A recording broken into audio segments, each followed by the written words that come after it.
സ്കന്ദമഹാപുരാണത്തിൻ്റെ യുദ്ധകാണ്ഡവും അതിനുശേഷമുള്ള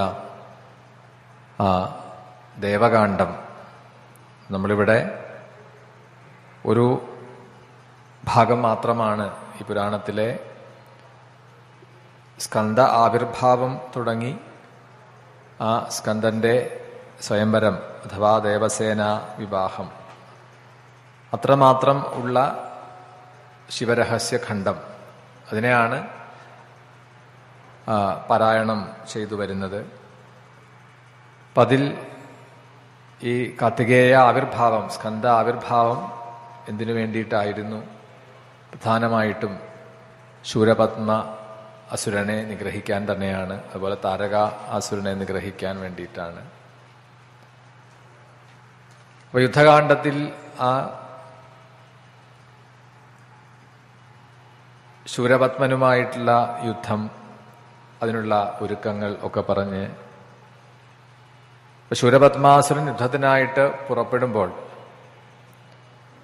ഇവിടെ ദേവസൈന്യങ്ങളും ഈ സുബ്രഹ്മണ്യന്റെയും അതുപോലെ തന്നെ മുഖ്യ സേനാപതിയായിട്ടുള്ള വീരബാഹുവിനോടും മറ്റ് അഷ്ടമന്ത്രിമാരോടുമൊക്കെ കൂടി വലിയ സൈന്യ സമേതമാണ് യുദ്ധത്തിനായിട്ട് പുറപ്പെടുന്നത്. ഇപ്പോഴാണ് ഭഗവാൻ മഹാവിഷ്ണു ദേവന്മാർക്ക് ആയിക്കൊണ്ട് എന്താണ് ഈ സ്കന്ദമഹിമ അതിനെ ഉപദേശിച്ചു കൊടുക്കുന്നതായ ആ ഒരു ഭാഗം നമുക്കിവിടെ കാണാൻ കഴിയുക.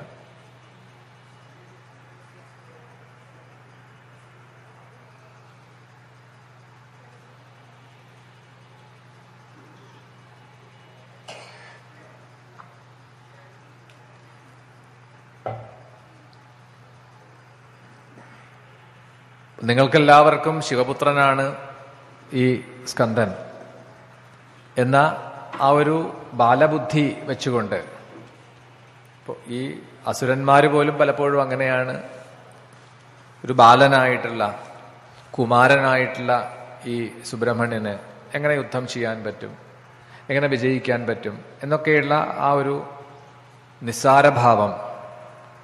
അപ്പം അതുതന്നെ പലപ്പോഴും നിങ്ങൾക്കും ദേവന്മാർക്കും തോന്നാം. അത് നിങ്ങൾക്ക് എന്താണ് ആ സ്കന്ദന്റെ സുബ്രഹ്മണ്യന്റെ മഹിമ അതിനെ അറിയാത്തത് കൊണ്ടാണ്. ഇപ്പൊ നമ്മൾ കഴിഞ്ഞ ദിവസം ആ ഉപദേശ കാണ്ഡത്തിൽ പറഞ്ഞതാണ് എന്തുകൊണ്ടാണ് സുബ്രഹ്മണ്യന് ഗുഹൻ എന്ന നാമം ഉണ്ടായത്. ഹൃദയഗുഹയിൽ പ്രകാശിക്കുന്നത് കൊണ്ടാണ്.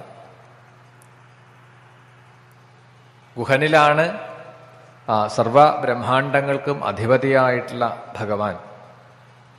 ആ ഗുഹനെയാണ് നിങ്ങൾ ബാലബുദ്ധി കൊണ്ട് ശിവപുത്രനായിട്ടുള്ള കുമാരൻ, സ്കന്ദൻ, സുബ്രഹ്മണ്യൻ എന്നൊക്കെ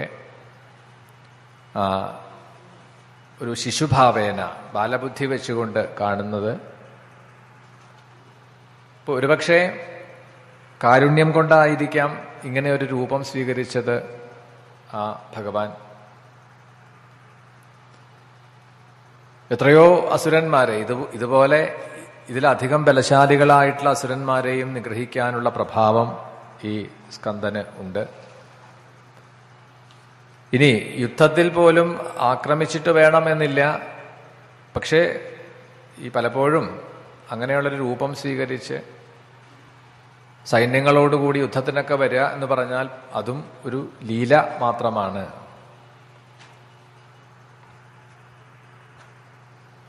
അപ്പം അതുകൊണ്ട് നിങ്ങൾ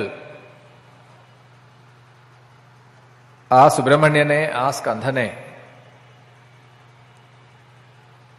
സാക്ഷാൽ ശ്രീപരമേശ്വരൻ തന്നെയായിട്ട് കാണുകയാണ് വേണ്ടത്. നമ്മളെ രക്ഷിക്കാൻ വേണ്ടിയിട്ട്, ലോകത്തെ രക്ഷിക്കാൻ വേണ്ടിയിട്ട്, ആസുരീകതയിൽ നിന്ന് മോചിപ്പിക്കാൻ വേണ്ടിയിട്ട് ഷൺമുഖനായിട്ട് ആവിർഭവിച്ചു എന്ന് കരുതിയാൽ മതി.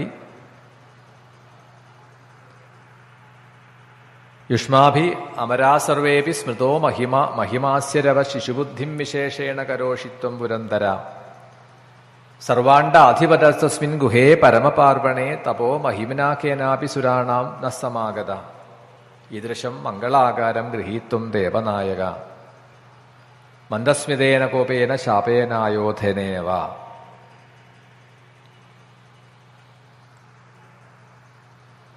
ലോകം മുഴുവനും നമുക്ക് പല സന്ദർഭങ്ങളിലും കാണാൻ പറ്റും വിരാട് രൂപത്തെ നൽകി, ആ വിരാട് രൂപത്തിൽ ദർശനം നൽകി എന്നൊക്കെ. അപ്പൊ അവിടെ പ്രപഞ്ചം മുഴുവൻ തന്നെ, ബ്രഹ്മാണ്ടം തന്നെ അതിൽ ഭഗവാന്റെ രൂപത്തിലെ ഓരോ അംഗങ്ങളായിട്ട്, അതാണ് നമ്മൾ ഈ പല പുരാണങ്ങളിലും വിരാട് രൂപവർണ്ണനത്തിൽ കൂടിയിട്ട് പറയുക. പാതാളമേധസ്സഹി പാദമൂലം അങ്ങനെ തുടങ്ങിയിട്ടാണ് വിരാട് രൂപവർണ്ണന ഭാഗവതത്തിലൊക്കെ ആരംഭിക്കുക. അപ്പൊ ഈ ഏറ്റവും ചുവട്ടിലുള്ള ലോകം മുതൽ ബിലസ്വർഗത്തിന്റെ ഏറ്റവും ചുവട്ടിലാണ് പാതാളം വരിക. ഇപ്പൊ ഭൂഗോളത്തെ വർണ്ണിക്കുമ്പോൾ ജ്യോതിർഗോളങ്ങളെയും ബിലസ്വർഗങ്ങളെയും ഒക്കെ കുറിച്ചിട്ട് ആ വർണ്ണന ചെയ്യുന്ന പുരാണങ്ങളിൽ കാണാം. ഭൂമിയിൽ നിന്നും ബിലസ്വർഗങ്ങളായിട്ട് അതലം വിതലം സുതലം തലാതലം മഹാതലം അങ്ങനത്തുള്ള ഓരോ ലോകങ്ങളെ പറയുമ്പോൾ അതിലേറ്റവും അടിഭാഗത്തായിട്ടാണ് പാതാളം എന്നുള്ള ലോകത്തെ പറയുക. അത് ഈ വിരാട് സ്വരൂപിയുടെ പാദമൂലമായിട്ടാണ് കണക്കാക്കുക. അതിൽ നിന്നും ഓരോ ലോകം ഉപരിയായിട്ട് വന്ന് ഈ വിരാട് സ്വരൂപിയായി ആ ശരീരത്തിലെ രോമകൂപങ്ങൾ പോലെ കാണപ്പെടുന്നതായ, അല്ലെങ്കിൽ ആ ശരീരത്തിലെ ഏതെങ്കിലും ഒരു അംഗം മാത്രമായിട്ട്, ഒരു ഭാഗം മാത്രമായിട്ട് കാണപ്പെടുന്ന ഈ ലോകങ്ങൾ, കൂടാതെ പഞ്ചകൃത്യങ്ങളെയും അനുഷ്ഠിക്കുന്നതാണ്.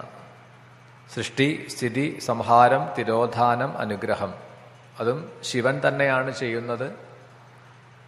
ആ ശിവൻ തന്നെ 5 രൂപങ്ങളിൽ വർത്തിക്കുകയും ഈ ഓരോ അവസ്ഥയിലും ശിവന് ശക്തി രൂപേണ വർത്തിക്കുന്നത് കൊണ്ടാണ് ദേവിയെയും ആ പഞ്ചകൃത്യങ്ങളിൽ ശക്തിത്വേന സഹായിക്കുന്നവൾ പഞ്ചകൃത്യപരായണ സൃഷ്ടികർत्री ബ്രഹ്മരൂപ ഗോപ്ത്രീ ഗോവിന്ദരൂപിണി സംഹാരിണി രുദ്രരൂപ തിരോധാനകരീശ്വരി സദാശിവ അനുഗ്രഹത പഞ്ചകൃത്യപരായണ.